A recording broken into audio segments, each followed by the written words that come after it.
जोड़ के विनती करता हूं कि मुसलमान का हाल ये हो गया, घर में रहे तो दंगाई मार दे और बाहर निकले तो पुलिस मार दे। हम करें क्या? आप बता दीजिए क्या करें। पहचान नहीं बनाई आपने, अपनी पहचान जोड़ी जाकिर नायक, इशरत जहां, याकूब मेनन, बुरहान वानी, इनके साथ जोड़ी है साहब, हमने नहीं जोड़ी है।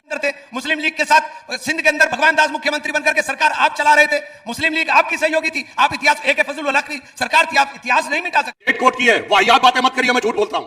28 अगस्त 47 और अभी खोलो 270 नंबर पे झूठ झूठ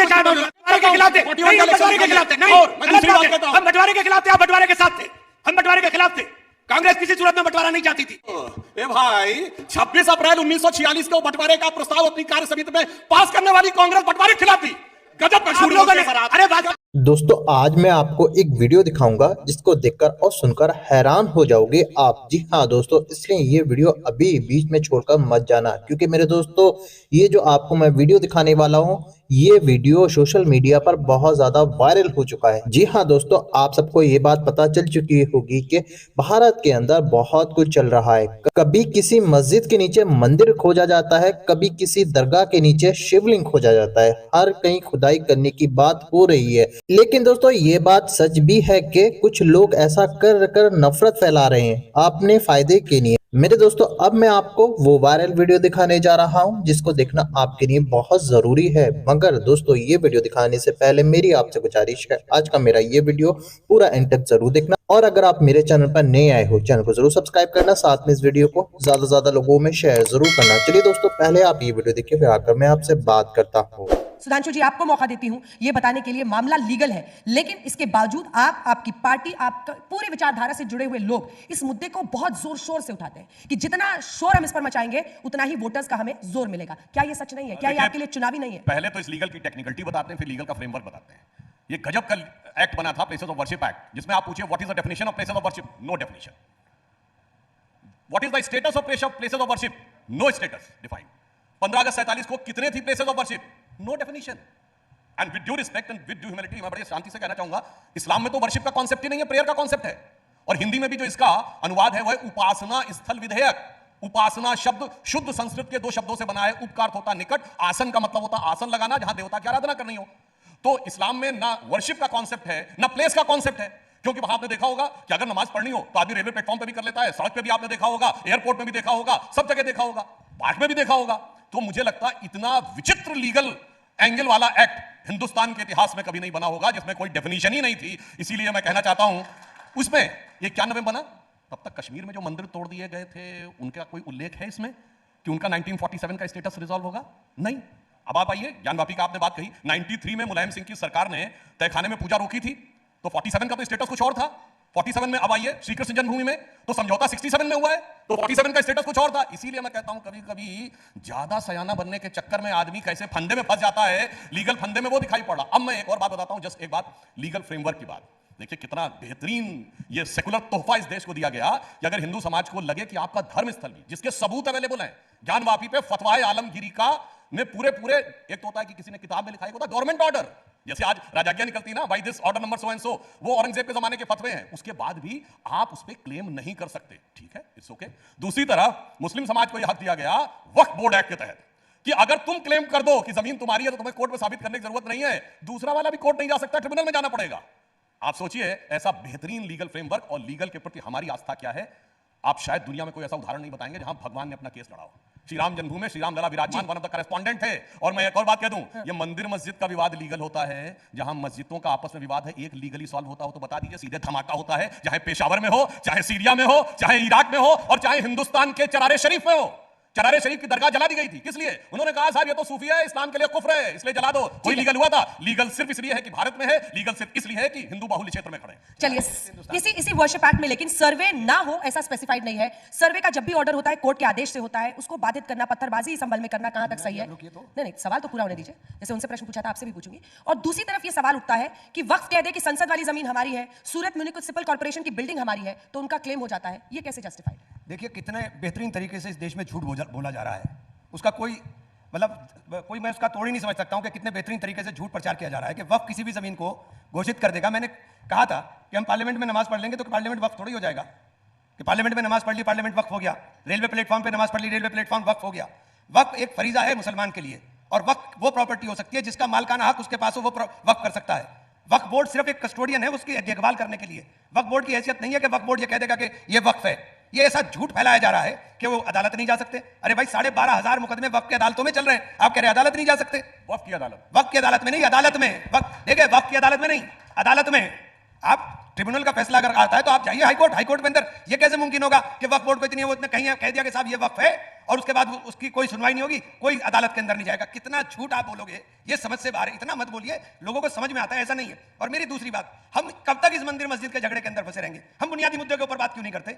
हम बात क्यों नहीं करते कि नौजवान को रोजगार नहीं मिल रहा है? हम बात क्यों नहीं करते कि किसान परेशान है? हम बात क्यों नहीं करते कि किसान को डीएपी के साथ नैनो यूरिया खरीदने के लिए मजबूर किया जा रहा है? डीएपी किसान को मिलने रही है, लाइन लगी पड़ी है। हम क्यों बात नहीं करते कि सरकारी भर्ती है आप खत्म कर करके आरक्षण को खत्म करने की बात कर रहे हो? हम बात इस पे नहीं करते। हम बात चर्चा कर रहे हैं मंदिर पे, मस्जिद पे, हिंदू पे, मुसलमान पे। आप मुझे बताइए, इस हिंदुस्तान से 25 करोड़ मुसलमानों को आप साइड लाइन लगा के कहां भेजना चाहते हैं? कोई तरीका बता दीजिए हमें जाने का, तो हम उसके लिए तैयार हो जाए। आप इस नफरत को क्यों फैला रहे हैं? इस नफरत को क्यों भड़का रहे हैं? नफरत से देश नहीं चल सकता, देश तो मोहब्बत से ही चलेगा। हम तो छोटे भाई हैं, हम तो छोटे भाई मान करके आपका सम्मान आदर हर तरह से सत्कार करने को तैयार हैं। हमसे इतनी नफरत क्यों है? हमसे इतनी नफरत मत कीजिए। हम तो आपसे हाथ जोड़ के विनती करते हैं, देश में मोहब्बत हाथ जोड़ के वो विनती कर रहे हैं कि नफरत मत फैलाइए इनके अब खिलाफ। देखिए, झूठ का सच मैं उजागर करता हूं। वक्फ बोर्ड एक्ट में साफ लिखा है कि अगर वक्फ को ये लगेगा कि ये जमीन हमारी है तो वो सीधे डिस्ट्रिक्ट मजिस्ट्रेट को आदेश कर सकता है पोजीशन लेने के लिए। मैं चैलेंज करके कहता हूं, गवर्नमेंट के बाहर की कोई संस्था बताइए जिसको सीधे डीएम को आदेश करने का अधिकार हो। ये लीगली पावर दी गई। और दूसरी बात, यहां तो कहते हैं 15 अगस्त 47, आपको पता है सूरत नगर निगम की जमीन पर दावा किस आधार पे है? कि मुगलों के जमाने में वो एक सराय थी और इसलिए उस जमाने में वक्त में दे दी गई थी। तो 15 अगस्त 47 के बाद भी वो क्लेम है, वहां पे 12 साल की जो टाइम की मियाद होती है टाइटल सूट में, वो भी हटा दी गई है। 15 अगस्त 47 भी हटा दी गई है। तमिलनाडु का तिरुचिरापल्ली का जो मंदिर जो 1500 साल पुराना है, जब तो इस्लाम तामील भी नहीं हुआ था, वो जानते हैं किस आधार पे? 1572 या 62 में अरकाट के नवाब ने वो दिया था। गजब है साहब, आप तो 400 450 साल। और मैं एक और बात पूछना चाहता हूं, ये जिस जमाने के अरकाट के नवाब मुगलों के जमाने की बात करते हैं, उस समय हिंदुस्तान में जरिया चलता था। उस समय हिंदुस्तान में जिम्मी का कॉन्सेप्ट था। उस गवर्नमेंट के फरमान को मानते हैं। और मैं एक और बात कहना चाहता हूं, हिंदुस्तान के हर मुगल बादशाह ने गाजी की उपाधि धारण की है। गाजी होता है जो कई हजार काफिरों को मारकर गाजी की उपाधि ली जाती है। काफिर मतलब हिंदू ही थे, इंक्लूडिंग अकबर। फतेहनामा चित्तौड़ में अकबर ने लिखा, मैंने 30,000 लोगों के सर पे खड़े होकर गाजी की उपाधि ली। आईने अकबरी में लिखा है, जहां गाजी, जहां जजिया, जहां जिम्मी, उसका लीगल आदेश वैलिड है और 15 अगस्त के बाद का लीगल आदेश वैलिड नहीं है। गजब का लीगल फ्रेमवर्क है भाई साहब, गजब का। और एक और मैं बात कहना चाहता हूं, इन्होंने बड़ी अच्छी बात की। सांसद जी सुनिए, तो ये वक्फ की मनमानी जो आप कह रहे हैं, ये वक्फ की मनमानी थोड़ा ना कोर्ट सुनेगा अगर आप प्लेसेस ऑफ वर्शिप एक्ट पर दलील क्योंकि देने इनिशियल जाएंगे। स्टेज पे कहा गया पहले आपको ट्रिब्यूनल में जाना पड़ेगा। और होता क्या है, जब आप किसी गरीब आदमी को बुलाते हैं, जिस बेचारे ने कभी अदालत तो छोड़िए, उसने कचहरी नहीं देखी तहसीलदार की, उसको ट्रिब्यूनल ने बुला के आप अगेंस्ट में जजमेंट कर देते हैं, फिर कहते हैं हाई कोर्ट जाओ। तो ये कहना है आप बहुत आसान है, एयर कंडीशन कमरे में बैठ के उसके ऊपर क्या गुजरती है वो उसको अच्छी तरीके से पता होता है। और दूसरी बात, इन्होंने एक बड़ी अच्छी बात कही कि मुद्दे की बात क्यों नहीं करते। मैं कहना चाहता हूं, इनकी सरकार के जमाने में सच्चर कमेटी की रिकमेंडेशन आई थी 2013 में कि मुसलमानों की स्थिति बहुत खराब है। और मैं तो यूपी का रहने वाला हूं, यूपी के हैं। सन 47 में यूपी में ब्यूरोक्रेसी में 20% मुसलमान था, 2% नहीं रह गया है। पढ़ाई लिखाई में सबसे ज्यादा था। 1931 के सेंसस में उत्तर प्रदेश में कास्ट वाइज सेंसस था, हिंदू समाज की सबसे पढ़ी लिखी जाति ब्राह्मण मानी जाती थी, वो 15% रेट ऑफ लिटरेसी थी। और क्षत्रियों की 13% थी और सैयद मुसलमानों की 24% थी। आज मेरे भाई मुसलमानों को समझाओ ना, तुम पढ़ाई में लिखाई में हेल्थ इंडिकेटर में पीछे हो, उस चक्कर में क्यों पड़े हो? तुम क्यों मंदिर मस्जिद में जाते हो? एक बताइए, कांग्रेस का एक कोई 267 का रेजोल्यूशन जो उन्होंने महंगाई बेरोजगारी बुलाया। समाजवादी पार्टी ने जितने स्थगन प्रस्ताव लाई संसद में, संभल संभल संभल और सिर्फ संभल, और डिबेट में आके कहेंगे मुद्दे की बात करो, सबको समझ में आता मुद्दा क्या है। वो कह रहे हैं इमरान जी की आपने आपने आरोप लगाया मेरा, अभी ले लीजिए पिछले हफ्ते का। मैंने अपने क्षेत्र के अंदर सबसे पहले एम्स के लिए लगाया। मैंने अपने क्षेत्र के अंदर मेरे मेडिकल कॉलेज के अंदर सुपर स्पेशलिटी डिपार्टमेंट सरकार बना कर दे, इसके लिए लगाया। आप कैसी बात, हम पे ये आरोप मत लगाइए। हम तो बात कर रहे हैं, तो बात सीधे सीधी टॉकिंग अबाउट स्थगन प्रस्ताव 267 जो पार्टी दे। मैंने सर लगाया। और संभल का जहां तक सवाल है, संभल में 5 लोगों को मारा गया, हमारी जान की कोई कीमत नहीं, कोई किसी भी तरह मार देगा, हमारी जान की कोई कीमत नहीं। तीसरी बात मैं आपसे कहना चाहता हूं सर कि आप सीनियर हैं, आप सारी बातें जो आपने गाजी और इसकी सारी डेफिनेशन दी, खुदा के लिए झूठ मत बोलिए। ऐसा कुछ नहीं है कि गाजी की उपाधि उसे दी जाती है, ऐसा कुछ नहीं है। इस्लाम के अंदर अगर पूरी तरह से नहीं पढ़ा तो पढ़ लीजिए, इस्लाम के अंदर हरा पेड़ काटना भी मना है। आप इंसान के मारने की बात कर रहे हैं। इंसान की जान किसी कीमत पर नहीं ली जाएगी। इंसान की जान किसी कीमत पर नहीं ली जाएगी कि बेगुनाह लोगों को मार देंगे। ये झूठ फैलाना बंद करिए साहब। और दूसरी बात मैं आपसे कहना चाहता हूं, अतीत की बातें छोड़कर वर्तमान में जीना सीख लीजिए ना। हम तो कह रहे हैं, हाथ जोड़कर विनती कर रहे हैं, भाई हम छोटे हैं, आप बड़े हो। आप बड़े बन करके हमारे सर के ऊपर शफकत का अपना हाथ तो रख करके देखो कि हम मोहब्बत के साथ आपके साथ कैसे रहेंगे। हम तो आपसे हाथ जोड़कर विनती कर रहे हैं कि देश के अंदर नफरत की बजाय मोहब्बत का माहौल पैदा कीजिए। हम तो ये बात कर रहे हैं कि आप इन तमाम चीजों पे जिनके ऊपर आप इतना हंगामा बर्पा किए हुए देश के अंदर, इन बातों को छोड़ करके हम लोग आपस में मिलकर के मोहब्बत के साथ चलने का काम करें। जो हमारा देश का, हमारी साझा संस्कृति सदियों से रहते हुए हैं, उस संस्कृति को हम लोग जिंदा करने का काम करें। इनका मोहब्बत कबूल कीजिए। देखिए, झूठ शब्द का प्रयोग ऐसे झूठ तरीके से नहीं करना चाहिए। मैंने सोर्स कोट किया है, फतेहनामा चित्तौड़ 1576 अकबर ने कहा है 30,000 लोगों के सर पे खड़े होकर मैंने गाजी की उपाधि ली है। और सुनिए मैंने फतवा आलमगीरी को कोट किया है। और सुनिए बाबर ने 1526 में जीता है इब्राहिम लोदी को, मगर गाजी की उपाधि नहीं ली। 1527 में खानवा की लड़ाई में राणा सांगा की फौज को कत्ल करने के बाद गाजी की उपाधि। इतना झूठ बोल के मत बनिए, मैंने सोर्सेस कोट किए हैं। सिर्फ काफिरों को मारकर ही गाजी की उपाधि ली जाती थी। और गाजीउद्दीन हैदर और फलाने गाजी, ये सारे के सारे उदाहरण है और वो उदाहरण भरा पड़ा है। और फिर चलिए ना हमारी ना। दोस्तों देखा आपने ये वीडियो, मुझको पूरी उम्मीद है ये शानदार वीडियो आपको पसंद आया होगा और इस वीडियो को देखकर पता चल चुका होगा क्या चल रहा है भारत के अंदर। दोस्तों आपकी क्या राय है इस वीडियो के बारे में, मुझे कमेंट बॉक्स में आकर कमेंट कर जरूर बताना। दोस्तों आज की वीडियो में बस इतना ही, मैं फिर मिलूंगा ऐसी ही दूसरी वीडियो के साथ, तब तक के लिए खुदा हाफिज।